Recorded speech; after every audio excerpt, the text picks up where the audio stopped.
These markers. I don't know what to think of them half the time.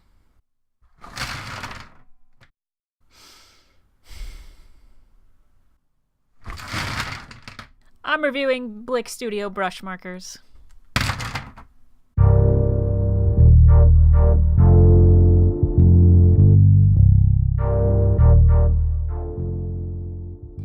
I have an interesting relationship with these markers. During this very review, I've gone from liking them to hating them to liking them again. It's complicated. This review will be a journey. But before I spoil my verdict, let's start this review off proper, shall we? Now, I did a first impressions video of these markers a little over a year ago now, but I wasn't all that familiar with coloring with markers, certainly not all too familiar with these markers, so the first impression video, it wasn't too good, so I figured, why not do a full-fledged review now that I had over a year to deal with these markers, and to just level up my marker coloring skills. Yeah. Hopefully this one will be a little bit better. I feel like I've used them long enough to really make an accurate review. And oh, it's going to be accurate. Alright. It's gonna be a lot of things. Anyway, let's get the basics out of the way to start off with. So these markers are Blick Studio Brush Tip markers. They are Blick brand markers, so you can only get them on the Blick website or in a Blick store. Those really are your only two options, so no getting these from Amazon or anything like that, or from Michael's. I'm pretty sure they're not sold anywhere else. So the case they normally come in looks like this. It's a clear acrylic case with two parts. It has a base and a lid. I don't keep my markers in this case anymore. It's kind of a pain in the ass to get the markers out of the base because there's little slots they stick in, so I don't keep them in there anymore. I just keep them in these drawers right here. I lay them flat because having them stand up isn't too good for them because the ink will seep into one of the ends, so I just store them like this. Now for set options, they do have a couple choices. They have a set of 6 for about $20. It's $19.09 here. A set of 12 for about $18. A set of 24 for about $62. A set of 48, which is the one I have, for about $127. Now, I believe when I got the set of 48, it was cheaper than this. But then again, I don't really remember. The prices for these do fluctuate.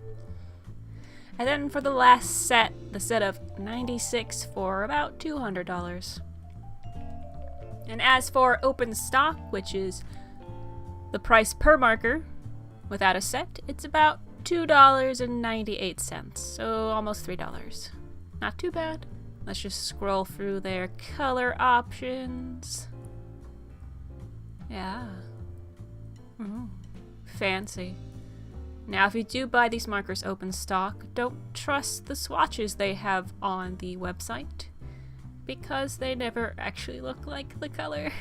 I've gotten some colors and I was very, very surprised to see what they actually look like, so they're not the most accurate thing in the world, and also depends on how your monitor for your computer's calibrated or how your phone is set up, I guess, so.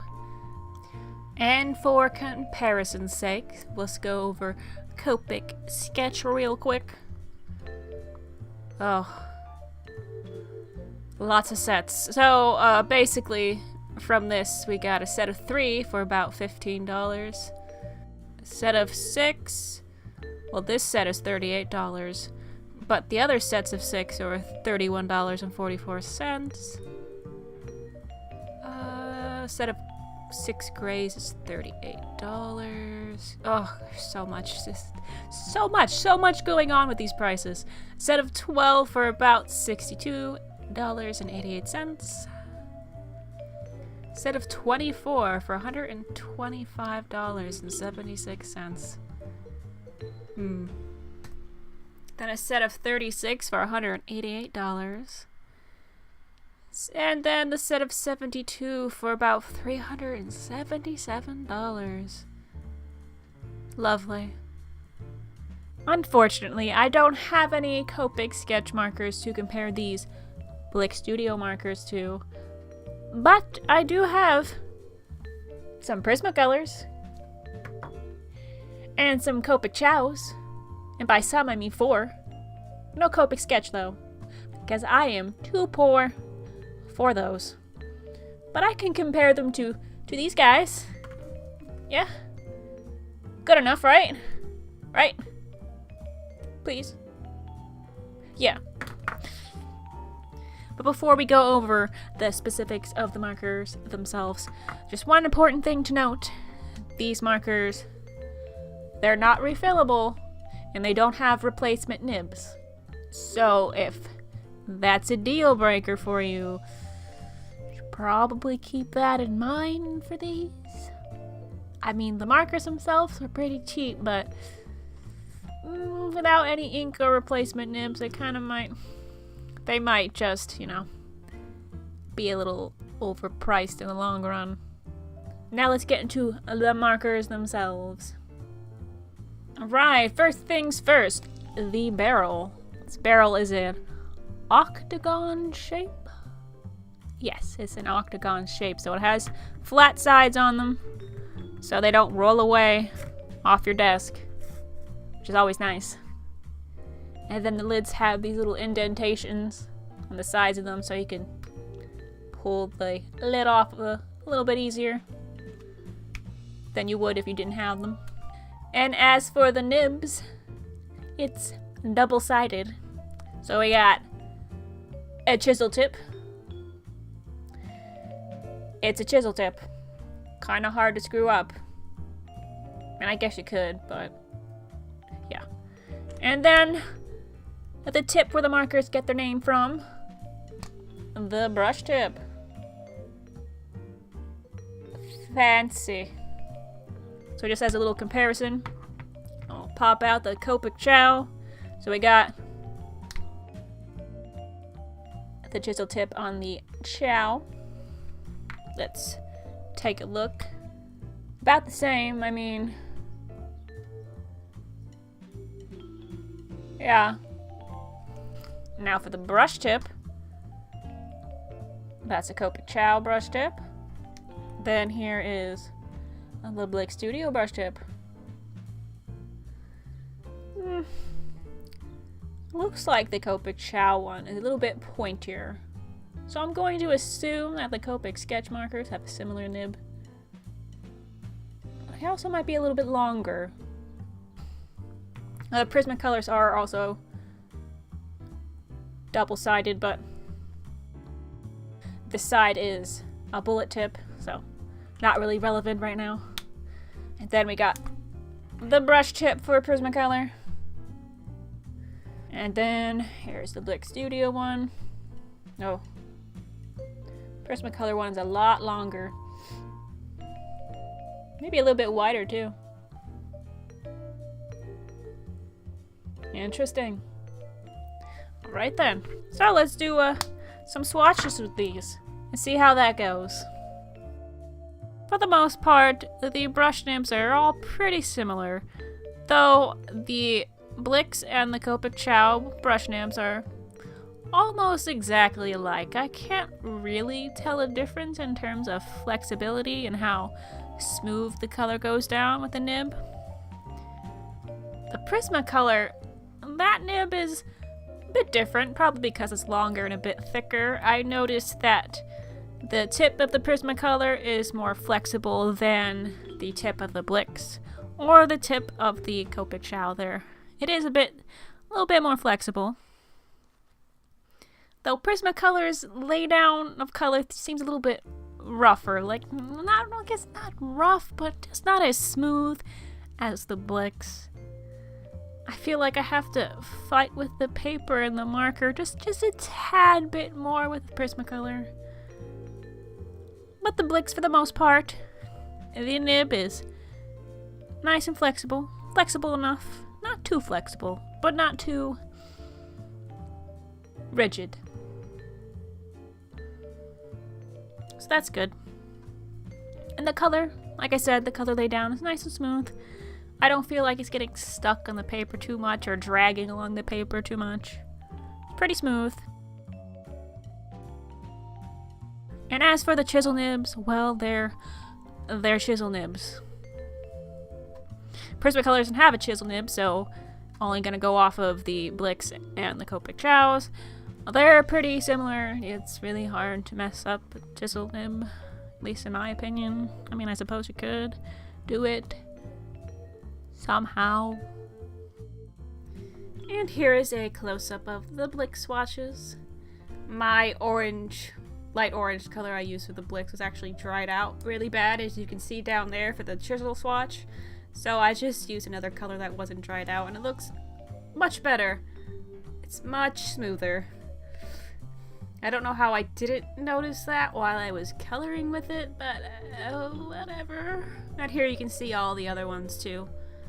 All of them together, so you get a general idea of what they all look like. Okay, now that I have those single swatches out of the way, I think it's time to take a look at my first test attempt at doing an entire drawing with just Blicks. And boy, it's interesting. Let's go.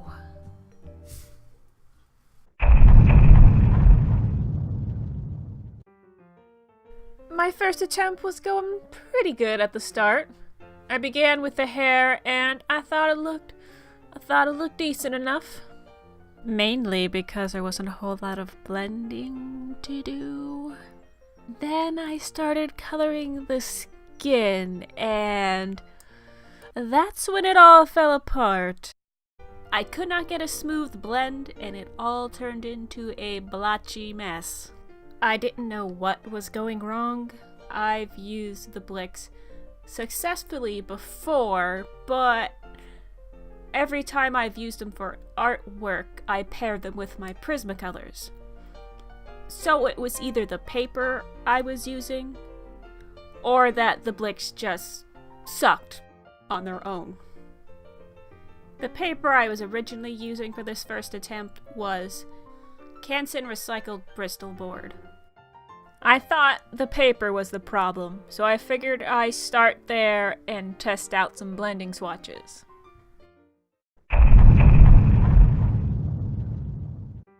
Okay.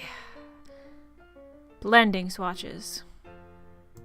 I ended up using 6 different types of papers to do little test samples on, because I was just desperately trying to make these markers work for me. One of the 6 papers I did a blending test on was the previously mentioned Canson recycled Bristol board, and the other 5 were Strathmore's smooth Bristol board, Strathmore vellum Bristol board, Copic marker paper, Canson XL mixed media paper, and Bienfang smooth Bristol. I did a Prismacolor swatch to go along with the Blick swatch for each little test card. I used similar colors. In this case, I used 3 different greens. And I color the swatches in the same way for both markers, so I colored them from darkest to lightest using short little flicks to blend the colors together. And I initially started out with just 1 layer, and the results for that 1 layer weren't too good. They weren't very promising at all, to say the least. The Blicks didn't react very well to most of the papers that I used, and the thinnest and smoothest papers looked the worst with the Blicks on them. Especially on the Benfang Bristol board. Now the Prismacolors fared a little bit better on most of the papers, but even they looked a little on some of them for the first layer. So it wasn't looking too good for the Blicks, but I decided to do another layer just in case, and the results of the second layer were much better. So yes, the Blicks did fare better with the second layer, which is strange because when I did my first impressions video, using too many layers with the Blicks created a strange marble texture. So I didn't expect another layer to work, but it did. So, woo! However, even with a second layer, the Blicks still looked terrible on smooth, thin paper. But it turns out that the Blicks look the best on the paper I started with, the Canson recycled Bristol. And I realized that after I spent a bunch of money on the other papers. Wouldn't be the first time I wasted a bunch of money on art supplies.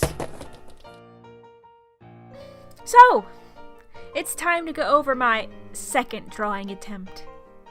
Let's see how that went for me. So, for attempt number 2, I made quite a few changes. First off, I started with the skin, because if anything was gonna go wrong, it was gonna go wrong there. I tweaked my color selection, I made the colors a little more cohesive in tone, and I also tweaked my technique. I decided to blend from dark to light instead of light to dark. I'm not exactly sure why, but the Blicks react better when you blend from dark to light. And then to blend, I used a light pressure, though I thought I was using a light pressure before the first attempt, but I guess not. And then I used short little marks, even shorter than the ones from the first attempt. And I used more layers this time around, but I didn't use too many. From looking back at the footage, it seems that I used 3 layers at the most for the skin at the very least. So 3 layers seemed to be ideal. I was able to blend everything together nicely with the 3 layers without everything looking blotchy. So, quick recap. To help prevent any weird texturing while coloring with these markers, your colors need to be cohesive in tone, at least as close as you can get them. Blend from dark to light. Limit your layers, but 1 is not good enough. You're gonna need more than 1, but not too many. And you have to make sure you use a light pressure and short little marks when you're blending. Granted, I do tweak some of these here and there. I know specifically for blending dark to light, I change it up a little bit when I get to the eyes. Since the eyes are such a small space, I want to make sure I preserved my highlight colors and made sure I didn't go too crazy with the darks. So I batched in the light colors first, and then I blended the darks into them.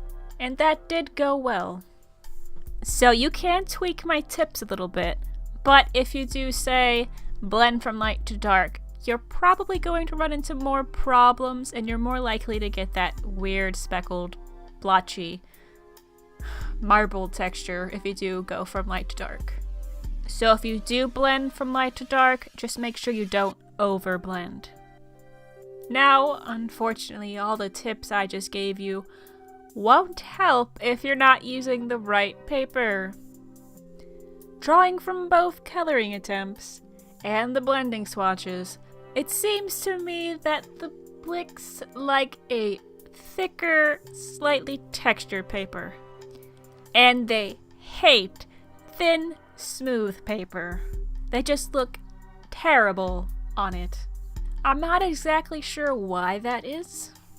Maybe the Blicks need to be absorbed into the paper a little bit more, and they can't really be absorbed in a thinner paper. And maybe the slight texture in the paper helps hide any imperfections from when you're blending with these markers. Or it just helps, or the texture just helps with the absorption of the ink. Honestly, I'm just speculating at this point. Not sure why that is. I'm not sure why the Blicks just look awful on smooth paper, like the Fang, whatever it's called, paper, and the Copic art marker paper stuff. I don't know why they looked awful in there, but they sure did. Now that I have all that out of the way, I suppose we'll talk about the drawing itself now. Here I'm working on the hair, and I did the hair pretty similar to the way I did on the first attempt. Nothing really different about it, nothing really changed. It went about as well as it did on the first attempt. I don't particularly like the hair too much. I wanted the hair to be more pastel-y, but I made the colors a little too saturated, so they're not as light as I would have liked them to be. But that's just my fault. It's not really anything to do with the markers. I just messed up coloring the hair. I also don't really do really detailed hair with markers because I feel like it's really hard to get a smooth, thin line with markers. Even with the brush tip, can be a little difficult sometimes. But then again, I could just suck. Yeah, I just suck at coloring a hair, at the very least. So the hair went well with the Blicks. Like I said earlier with the first part, there's not a whole lot of blending with the hair. It's just a bunch of straight lines. Well, not straight lines, more curved, flowy lines overlapping each other. So not a whole lot of blending. There was no weird textures, no marbling, no speckledness while I was coloring the hair. For the most part then, the hair went well, other than me screwing up, as usual. It's not the only thing I screw up with this drawing. Wait till we get to the shirt. I really messed it up later on in the drawing. We're gonna get there soon though. It's gonna be exciting.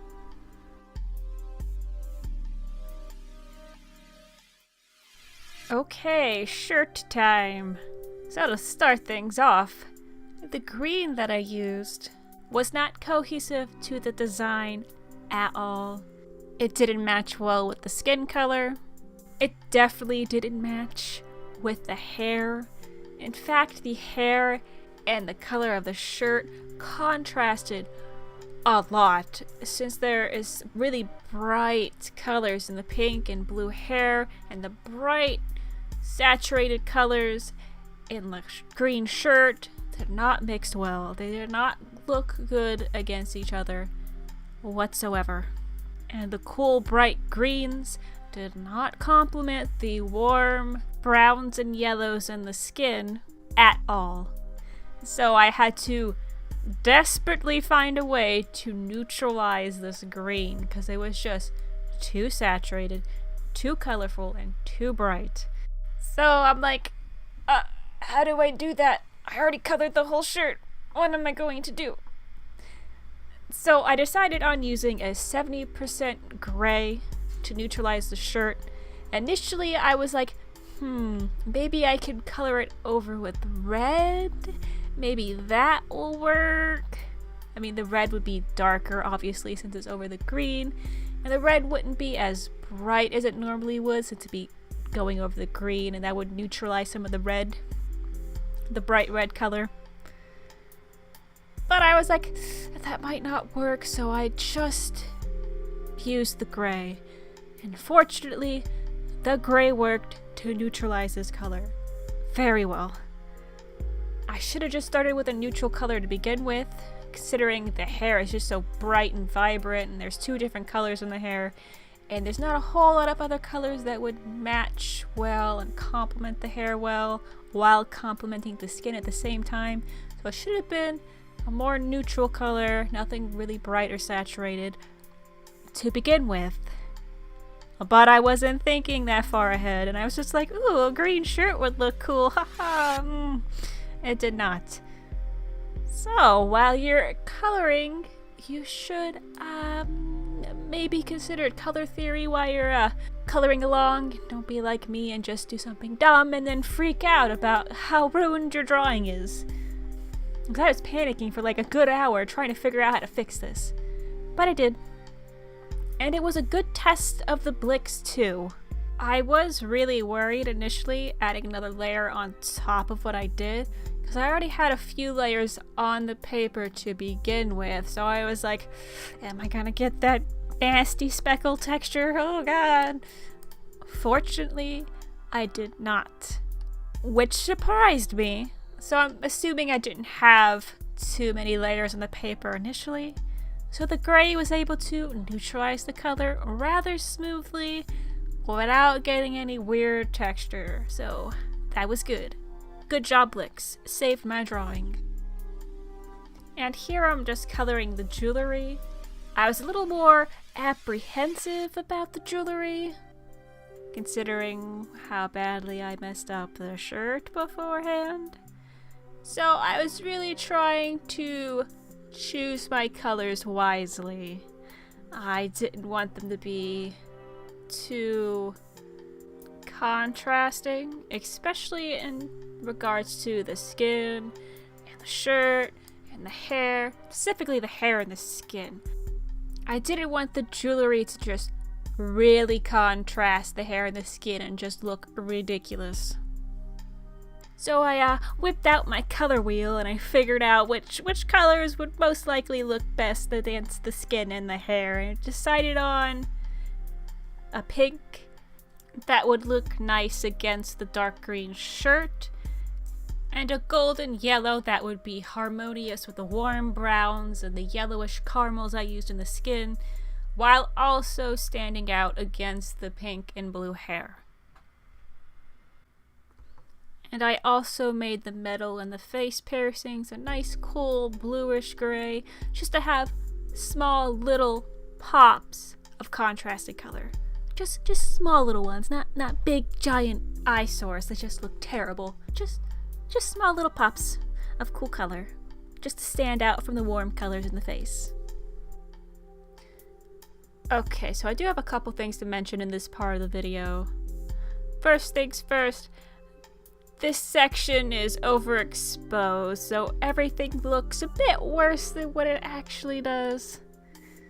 So that one's my bad. Probably should have put my phone's camera in manual mode.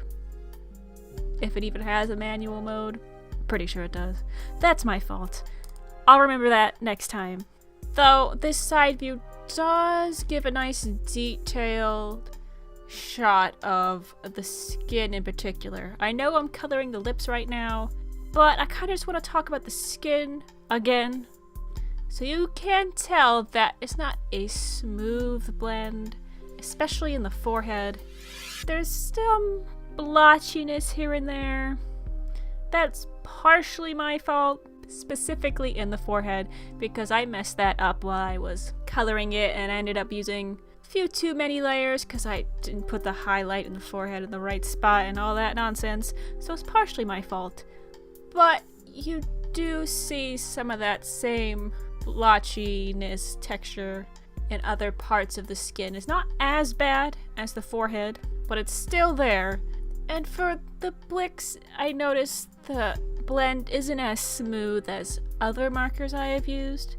I mean, it's still reasonably smooth. It's not awful in any way. It's passable, but sometimes it's kind of just... And on the forehead especially, like I said, I messed up, so you do have to be careful with these markers. So, because if you do mess up, it's gonna look a little weird. A little weird. Not much you can do about it after you just put way too much ink into the paper and then you oversaturate the paper, and that's that. Though, fortunately, even though the blending does look a little blotchy in the skin, there's none of that speckled, marbled texture that I pointed out earlier in this video. So there's none of that. So my tips do work, but your blending won't be as smooth as you may like. And you just have to be careful. So I will be showing close-ups of this drawing later on at the end. Those won't be overexposed, I promise, so we'll get a better look at all of this once everything's all done. Alright, not much left to do, just a couple little details here and there. Right now I'm working on the eyes, and I do have to use a Prismacolor black for them because my Blick black dried out months ago, and I never got another one, so... Hey! And I figure it might as well be a good time to talk about how the Blicks react to other medias, so I outlined this drawing with 2 different colors of the Staedtler Triplus Fine Liner. I outlined the hair with blue and everything else with purple. And those worked well with the Blicks. There was no... the ink of the Triplus Fine Liners didn't bleed anywhere. There was no smudging. So they work well with the Blicks, and I've also used the Copic Fine Liners and Sakura Microns with the Blicks too, and those also work well. So I don't have to worry about any bleeding of the pen ink. And then I also used some Prismacolor color pencils and a bit of white gel pen over the Blick markers. For the Prismacolor pencils, they work well over the Blicks, about as well as they work with any other marker. And then the white gel pen, it's the same, it works well over the Blicks, and it's about as well as it works with any other marker. There was nothing, no problems came up with it, so it worked well. Honestly, for the color pencils at least, it all depends on what paper you use, more than what markers you use with them. Because the color pencils need a slight texture in the paper to actually really do anything. So here I am just adding the finishing touches with a few different colors of color pencils. And then I do white gel pen, but I didn't record that. So, whoops. And I believe we're almost done. So I'm gonna leave you here, and then I'll be back with my final thoughts and some detail shots of the finished artwork. So here we are, finally the finished artwork. So we're gonna get some nice detail shots of everything here, a nice slow pan. Then we're gonna take some nice detail shots of the skin, and the hair, and the shirt. Talk about each. So we'll talk about the skin first. So this nice close-up shot is not overexposed, so we can actually see what's going on here. And we do see a little bit of blotchiness and the blending, and a few white specks here and there in the skin. You can't see them too well right now. You can only really see them in the right light, and I will fandangle the drawing in a way so you can actually see them in the right light. But I'll talk about those well, I'll talk about the white specks right now, because there it is. So you can see a few of them on the cheeks. And here's the forehead. So when we're looking at it like this, can't really see the white specks too much, but when I bend it over a little bit and the light hits it the right way, you can see a few of them. Now I think that has more to do with the paper than the markers. It could be a combination of the two, but I only really noticed those white little specks on this particular paper that I'm using. And that could be because this paper is recycled, so there's going to be some natural imperfections in the paper. And you can see some of the blotchy blending I have going on, especially in the darker parts of the forehead. But we're going to pan down the rest of the skin, and the blotchiness won't be nearly as noticeable everywhere else as it is in the forehead. As you see in the hands, a bit smoother there. And the face is also a bit smoother. It's definitely a lot smoother down by the shoulders and the forearm and around the neck and the chest.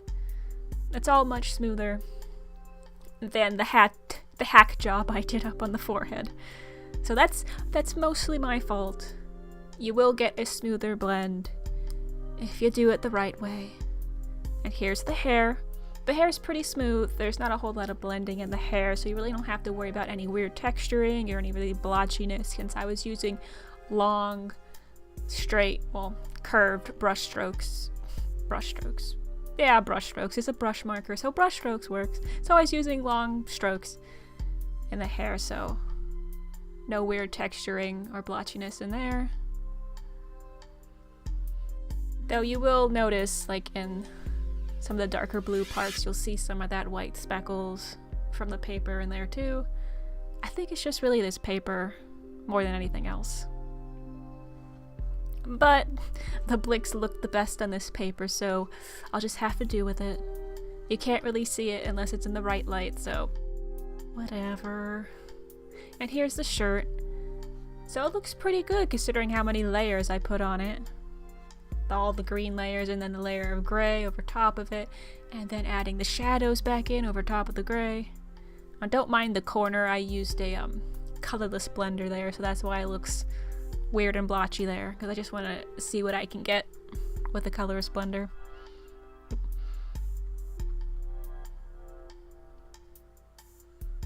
And you can see some of the white specks down here in the shirt as well. Again, really can't see them unless it's in the right light, so not that big of a deal. And the blending on the shirt is much smoother than up on the forehead as well, because I did a terrible job on that forehead.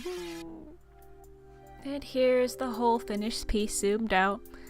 It looks pretty good, all things considered, considering how badly I messed this up and how frustrated I was with the Blick, so hey, not too bad, not too bad.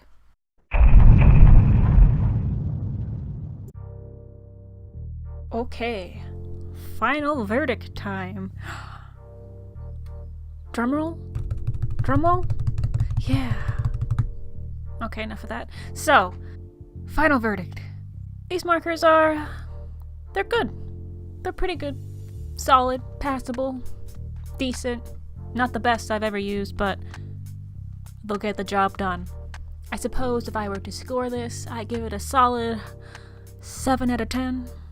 Maybe an 8 if I'm feeling generous. Probably a 7 though. They're not the best, but you could probably do much worse. Granted, I've only ever used these lovely markers, Prismacolors, and a few Copic Chows, so I don't have that many markers to compare them to. So let's say I can't recommend these as a Copic dupe because I've never used Copic Sketch before and I only have a limited experience with Copic Chows, so if you're looking for a Copic dupe, I'm sorry I can't help you. Though if you were to ask my opinion without using Copic sketches, I'm going to assume these aren't the same quality as the Copics. Considering from what I know with the Copic Chows, those are pretty solid, so I'm assuming the sketches aren't too different than the Chows, other than being refillable and changeable nibs. I also don't think the ink quality of these are the same as, say, the Prismacolors, but the color does go on a little bit smoother than the Prismacolor ones do. I feel like I have to just force the brush tip a little bit more with the Prismacolors than I do with the Blicks. Now, these markers are pretty inexpensive, so they do have that going for them. So if you don't want to spend a whole bunch of money and you're just starting out, these aren't a bad choice. They behave just like any other alcohol-based markers for the most part, but they can be a little finicky sometimes. Like I've said many times before, you tend to have to color with these a very specific way or they'll get a little weird on you most of the time. Sometimes they'll behave, sometimes they won't behave. So you just gotta typically blend from dark to light. Use light pressure, short strokes, more than one layer, but not too many layers. Make sure the colors you're blending together are close in tone, and use a thicker paper, preferably with a slight texture to it, though you might be able to get away with a smoother paper just as long as it's thick enough. And once you get used to these, and you feel adventurous, and you want to try other alcohol-based markers, go ahead. These are a good starting point, but like I said, they're not the best. But they will do. They will get the work done, and they're a good starting point considering the cheapness of them. So if you want to start somewhere, or you just want to try a different marker, give the Blicks a try. I did, and I'm happy I did. I've gone pretty far with these. I've had them for over a year now, and combining these with my Prismacolors, they work pretty well. By themselves, they still work alright, but they're a good companion to the Prismacolors that I have. So I'm pretty glad that I have them, even though they're not the best. But that's alright. Considering the price, they don't have to be the best. So, I believe that's it. This review really wasn't positive or negative. Kind of all over the place in emotions, and but I finally figured out how I feel about these markers. They're pretty decent. So I hope you got something out of this video. I hope you enjoyed at least a little bit. If not, I'm sorry. Anyway, like, comment, and subscribe if you like, or don't. Probably shouldn't. Bye-bye.